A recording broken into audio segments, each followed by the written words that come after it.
Welcome back to DVC Weekly. This is episode 9. My name is Jason Erpeling. I'm the broker of Buy and Sell DVC, and this is Scott Ferrioli. I'm the owner of DVC-Rental and Buy and Sell DVC. Thanks again for tuning in. And remember, if you have a rental need, whether you're looking to make a reservation or you have some points that you want to rent out, be sure and check out DVC-Rental. And if you are looking to purchase a Disney vacation, go to buyandsellDVC.com. You can sign up to receive our email notifications that we send out. Or if you need to sell a property for whatever reason, please give us an opportunity to help you sell that property. The market is there's a lot of people looking to buy right now. So like if you own Copper Creek or Boulder Ridge or Animal Kingdom, those are inventory is very low. So as an owner, it's a good time to sell when that happens. People would think that right now with the way the pandemic and everything is going on, that everything would be tight. But I mean, ever since it started, the market's been pretty hot. So I mean, and people are getting stimulus checks now. And if you don't need them for more important things, I mean, people are booking vacations and looking to buy contracts. So I mean, if you're looking to sell, now is a great time.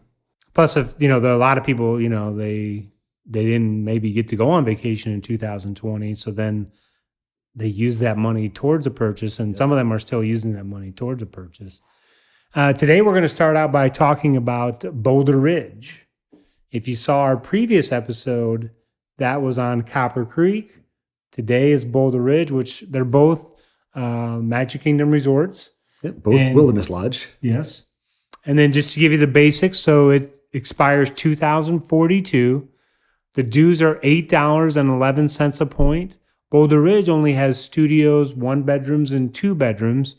The studios and 1 bedrooms, they sleep 5. Yep, that's one of the main differences for the studios, at least versus some of the other resorts, is that they do allow 5, and then the 1 bedrooms, which almost all 1 bedrooms allow 5. Copper Creek does not offer that. So same resort, but definitely different setups, which is a little odd. And one thing I forgot to mention at the beginning of the episode is, so the 11th month mark from today is 3/7/22. Again, that's a spring break time. So if you have the rental request, get them into DVC-Rental.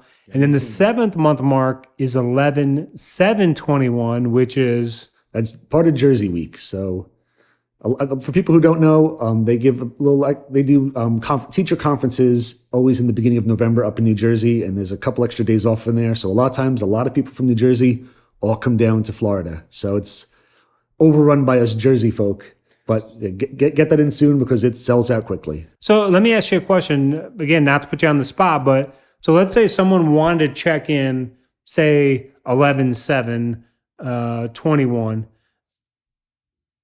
Is it best, but let's say they were doing it 11 months in advance. I realize it's only 7 months now. Is it best for them to just simply put the request in the day before the 11th month mark, or Typically, it's probably best to give us a little bit of notice so that we could try to set up a DVC member to book the room exactly 8 a.m. on the 11-month window. Because a lot of times, certain resorts will sell out exactly at 8 a.m. So reaching out to us a week or so beforehand, definitely not a bad idea.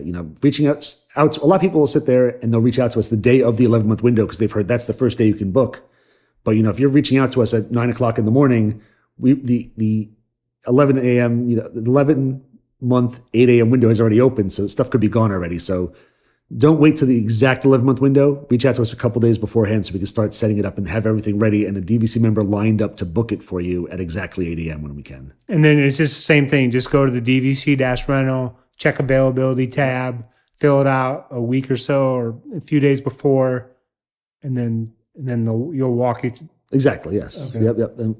So we'll walk you through and say, while this can't be booked yet, we'll let you know. We can let you know the pricing. We also have a point calculator, which you can click on. It'll always tell you what the pricing is. But you just send us the form. It's going to ask you, all the information, the deposit, which is $200, just so you know, and goes towards the reservation. And that way we'll have everything set up for you when the 11-month window hits. Perfect. So back to Boulder Ridge. So the direct price for Boulder Ridge is $186 per point. The resale price is, and again, it depends on the size of the contract and if there's banked points or if, there's no points for a couple of years. but they generally sell for around 105 to 115 a point, and Big savings. big savings. And there's a lot of, like, of course, if it's a 25-point listing, it's going to sell for even more than that. And there's always people that own that Boulder Ridge that are looking to add on. So, the small point listings, 100 points or less, they usually just, fly off the shelf as soon as we get them in. And then we always let Scott talk about the transportation. So if you're staying at Boulder Ridge, same transportation as Copper Creek. You've got the boat over to Magic Kingdom, which is really, really nice. Any of the other resorts, you're going to be looking at taking the buses. Nothing wrong with the buses, and every resort, you're going to have to take buses to go somewhere. But it's really nice that Copper Creek has the option to take the boat over. And the boat ride over to Magic Kingdom is a really relaxing ride. And actually, I just remembered on the DVC-Rental YouTube page that hopefully you're watching this on now, or the buy and sell, we actually have a video we took several years ago where we hooked up the GoPro. We stuck it on the window of one of the boats. Ty and myself actually did it, and we took the whole boat ride over from Boulder Ridge over to Magic Kingdom. So it was a fun video, and it's a cool, something nice to stream in the background if you're ever sitting at home and you're bored or you're at work or something. Just leave that on. It's just nice and relaxing to see the nice boat ride over to Magic Kingdom. And I don't know what type of experience you have at Boulder Ridge. Well, my experience at Boulder Ridge was actually when it was called the Villas at the Wilderness Lodge. I was working for DVC then. I was one of the advanced sales associates, and I believe Boulder or Villas at Wilderness Lodge opened in '99. And so because I worked there, my family got to stay there for a night.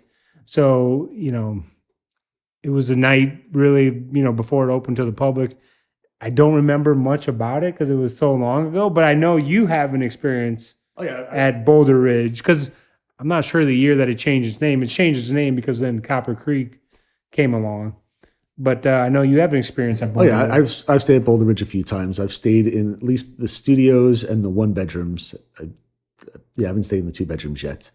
But we stayed there during Hurricane Irma. And we live locally, but when we heard the hurricane was coming, it was our first time living here when there was a hurricane. I said, you know what? We had some extra points. We said, why don't we go over to Boulder Ridge? So that way we know we're going to be on Disney property and we're kind of protected. And we know if something happens, Disney has food there. They've got backup power. They've got EMTs. They've got everything that, in case you're home and something happens, you don't have access to. And we got a one bedroom there, and my mother-in-law actually came and joined us as well to feel a little bit safer. And they told us at the time that the rooms are actually rated for Hurricane 5. The structure itself is rated for Hurricane 5. The windows are Hurricane 4 resistant.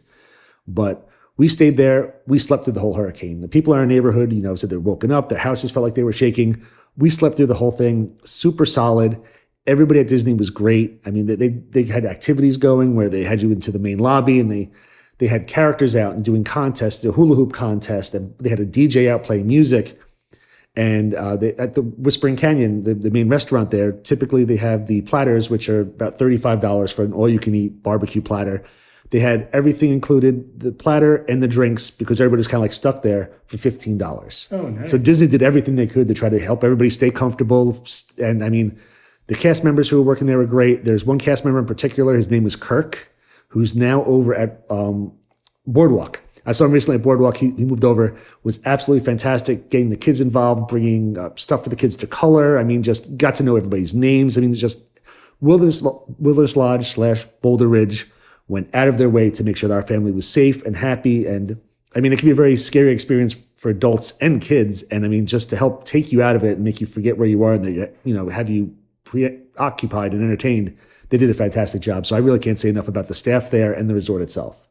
And when you stay there, I mean, the theming, you're not going to know that you're in Florida. No, it's beautiful. You feel like you're in the Pacific Northwest. Even the horticulture around the resort, you're not seeing palm trees, you're seeing big pines and stuff. They do everything to make it feel like you're somewhere, again, Pacific Northwest, again, big rock waterfalls, geyser that goes off every hour. Every hour on the hour, there's a geyser that you can go watch.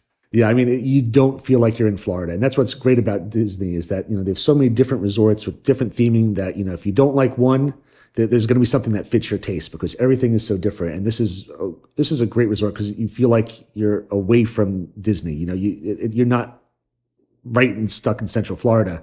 You go to the parks and it's crazy and busy, and you go back to Wilderness Lodge and it's a relaxing lodge with fireplaces, rocking chairs. I mean, it's absolutely gorgeous there. And really, I mean, if you haven't stayed there, I mean, I would definitely put on your list as a place to stay because, I mean, the whole family from, ages 2 to 92 will enjoy the resort because it's relaxing, it's peaceful. You can take the boat to Magic Kingdom.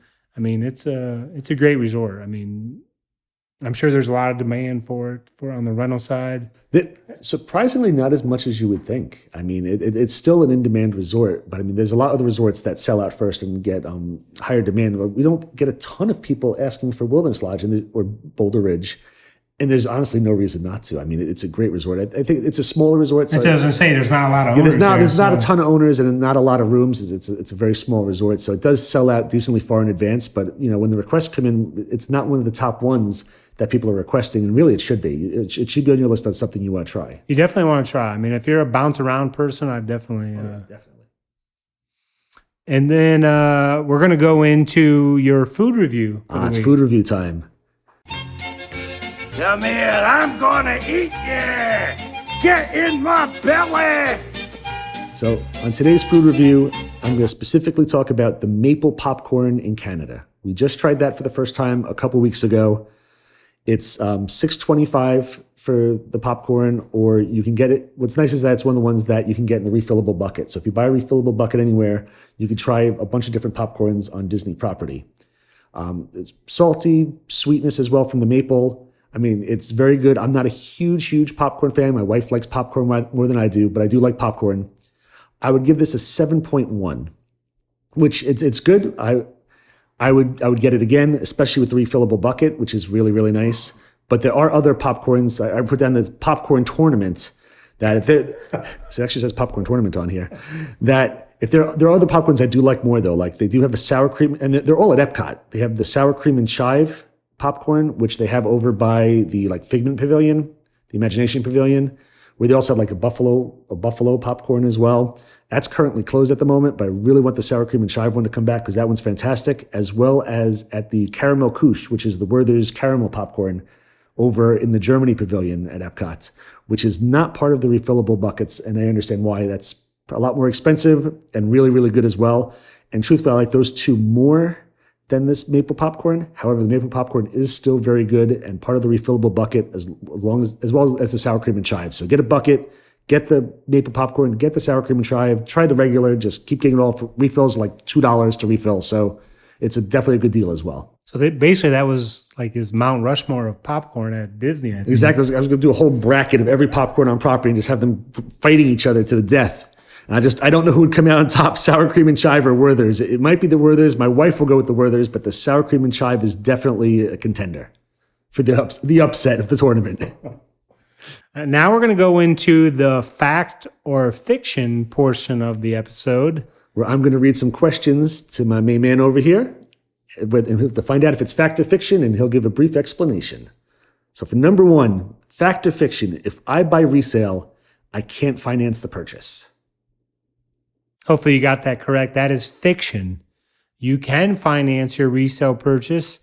The largest lenders are Vacation Club Loans, Monera Financial, and then there's Lightstream. But if you want to use your personal bank or whatever the case may be, you can definitely finance a DVC resale purchase. Both Vacation Club Loans and Monera make it very easy to finance. So there's no issue with doing that at all. Yeah, I was going to say, we've worked with them for years, and there's never been an issue. I mean, everybody has always given us positive feedback for both companies, so really can't go wrong with them. So number 2, in fact or fiction, before I list my property with you, I have to offer it to Disney first. That is fiction. So yes, a lot of sellers come to us and they say, yeah, I want to list my property, but I understand Disney has right of first refusal, so I have to give them the option first. Well, right of first refusal actually is let's say you list your property with us, buy and sell DVC. We find a buyer, you sign your agreement, buyer signs the agreement. It's sent to the title company, then sent to Disney for right of first refusal. And that's when the process happens for right of first refusal. You don't, you say I have a 100-point Boulder Ridge I want to put up on the market. You don't have to offer it to Disney first. You put it on the market. We find a buyer. We handle right of first refusal. It takes, right now it takes about 21 days for Disney to give an answer, but you definitely, we take care of all that for you. You don't have to, call up Disney and say, hey, I'm listing my property. Do you want to buy it? No. They're typically not interested in buying your properties either. There's a chance that they could make you an offer on it, but typically it's well below what the market is. Yeah, I was going to say, it's going to be, you're going to get more money listing it on the market than you are. And that's if they're interested. Again, most of the time I've seen them just say they just don't handle it. But if it's something they want, they'll offer you pennies on the dollar. Correct. So number 3, fact or fiction, it takes 6 to 8 weeks to typically close when buying resale. That is a fact. So, some people say, well, this is going to take 6 months to close. Well, no, I mean, the documents initially are all sent electronically. So a lot of times the seller is just, they get their documents on their phone, sign the documents, the buyer sign their documents. Everything can be signed the same day, sent to the title company, sent to Disney for right of first refusal. That takes about, 21 days right now. And then Disney has to provide an estoppel information to the closing company so they can prepare the final documents. So that typically takes about 2 weeks after the waiver. So then you're at about day 35. Then the documents come to you. You're the buyer. You got to get them signed and returned. You can just wire the funds. The seller does have to print out their documents, get them signed, notarized, and sent to the title company. Then it can close. If everybody's quick along the process, again, it can close as early as 6 weeks. Now, yes, once it closes, it does take about 2 weeks. If you're the buyer, for Disney to set up your account and then add your points to the account. If you're the seller, it closes, you get your funds. But it typically takes 6 to 8 weeks. Now, if you do buy, with the exception, if you buy a listing that says, can't close until November 10th, that means that the seller has a pending reservation that they want to keep. It's not going to close until after that reservation. Yeah, I will say that I think the times have gone down a little bit because, we've switched everything over to online signatures, the e-signatures. I know we're not every company does that as well. So, I know in the past, you have to create the documents and fax them over to people. Stuff typically goes slower. But since everything's been switched over a while ago to e-signatures with us, things have gone a lot faster as well, which is really good. And Disney did change their system during, when everything started, when the world changed. So, Disney wants things sent to them, in a certain way. So, and then hopefully that's helping Disney on their end. So number 4 in fact or fiction, I live in Nebraska, so I can't buy resale until I visit Orlando in person. And this is specifically Nebraska. So this is fiction. Now, Disney has to be registered in different states. Now, maybe Disney is now currently registered in Nebraska. So if you're watching this and you're in Nebraska and you say, hey, Disney is registered here, but I'm not sure if they are. They might be. When I worked for Disney, they were not, registered in Nebraska. So if someone came and they were from Nebraska, they would have to buy. You can only buy while they were on property. If they went back to Nebraska, thought about it, and they wanted to purchase, they couldn't buy from Nebraska. But when you buy resale, it doesn't matter where you are. You can buy resale from anywhere. I tell Indiana people, or Ireland. Yeah, if you live in the middle of the ocean on a boat and you want to buy, you can buy resale. We actually specialize in boat people. So if you live on a boat, we're your guys. So yes, you can buy from anywhere. But yes, if you are from an area that Disney's not registered and Disney says you cannot buy if you go back home, they're telling you the truth. It's not some sales pitch to say you need to buy on property. It's because they're not registered there. So that's why they're telling you that. But on the resale end, it doesn't matter where you are, you can purchase the property. I like that we specialize in boat people. So we don't know what we're going to say. I had no idea he was going to mention anything about living on a boat and everything. That worked out beautifully. That's perfect. Number 5, fact or fiction. Points can only be banked for 1 year. That is a fact. So, when you own a property, you have your resort. So let's say you own at Boulder Ridge and you own 100 points and you have a June use year. So those are the three things that, people say. Like, I own Boulder Ridge, I own 100 points, June use year. So you get your points June 1, 21. So if you don't bank your points or anything, the points have to be used by 6/1/22. If you decide to bank your points that are coming on 6/1/21, so you bank them, you're just moving them from 6/1/21 to 6/1/22. And now they need to be used between the 6/1/22 and 6/1/23 period. You cannot bank them again. They have to be used in that year that you just banked them to. So yes, you can only bank points for 1 year. Excellent. And then, that if you, the banking, some people say, well, I only, I want to use 200 points every other year. Can this Disney Vacation Club work for me? Well, 100% yes, because you can buy 100 points and just simply use them every other year for your 200-point travel. Yeah, or there's years if you can't go every second year or whatever, you can always get out of them by renting them out as well. So you could combine 3 years worth of points by banking one from 1 year and then borrowing one from the other. To have 3 years at once, you could bank one over. There's lots of flexibility with DVC, which is really, really nice. 100%. I believe that's all we have for today. I think so, yeah. Nothing else on yours? Nothing else. So be sure and hit the like button. Be sure and hit the subscribe button. Be sure and leave us any comments on, again, if you live in Nebraska and you tell me that Disney is registered there, please let me know. If you live on a boat and you want to tell us what's your favorite popcorn, please let us know. There are people that live on a boat. So there are boat people. If you live on a boat, please comment, because I feel like he doesn't think that there are people that live on a boat. We specialize in boat people. And if you like popcorn, that's even better. Even if you don't live on a boat, put in your popcorn vote. Tell us what you think is the best popcorn on property. A lot of people say different popcorn tastes different at different places. So let us know what your favorite is. Thanks for watching. Have a wonderful day.